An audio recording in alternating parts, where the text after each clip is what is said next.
The last 5 years have just been phenomenal. When I was 21, I first wrote P.S. I Love You, which was immediately a bestseller and was optioned by Warner Brothers, which they made last year, starring Hilary Swank and Gerard Butler. And so I spent a lot of time just watching them filming, both in Dublin and in New York. And I was involved in the junkets of the film. So we went over to LA, where I went to the premiere in Hollywood Boulevard, it was like a dream come true, really. So I was pinching myself a lot while I was walking that red carpet.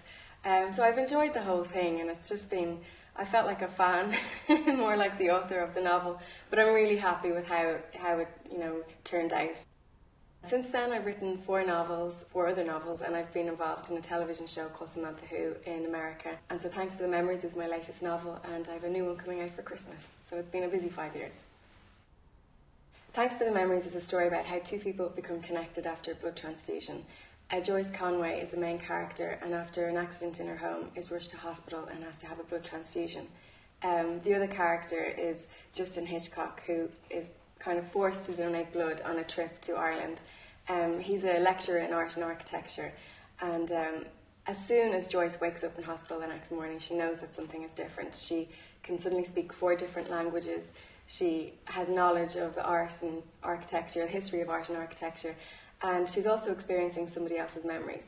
And so she wants to set out and find the person who helped save her life, helped her, create new memories for herself, and also the person who's sharing his memories with her. So it's kind of a love story too.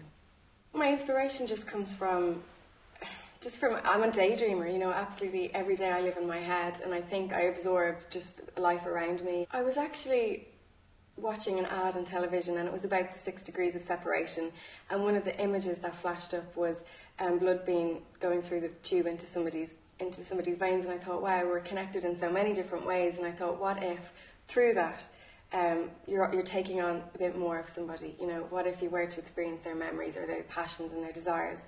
And so that's where the idea came from. And after that, I saw a documentary on television about people who had had heart transplants, and from that had actually taken on the personalities and some of the desires and tastes of the people who once had hearts. And so I thought it would be a really, really interesting story to tell. And also, it was quite romantic, because if something comes straight from your heart and saves somebody else's life, I thought there was a lovely love story in that too.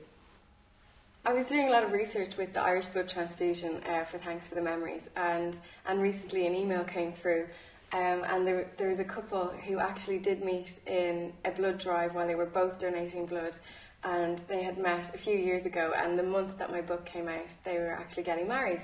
So it was a lovely love story. So for anybody who thinks that donating blood isn't romantic, then it can be. It was romantic for this couple. So it's kind of their story, and I've been able to share their story with the world. I think Thanks for the Memories is really for anybody. I hate to say that my books are just for women or just for women of a certain age. I think if you're interested in a story and you want a bit of escapism, then pick up the book. I think it's a lot of people, men and women of all ages, like to read my novels, and this one is probably more of a love story than my last novel. And I think a lot of people who liked P.S. I Love You have said that they really, really enjoyed Thanks for the Memories. It's been their favourite since. So I suppose if you've been a fan of P.S. I Love You, then you'll definitely like Thanks for the Memories.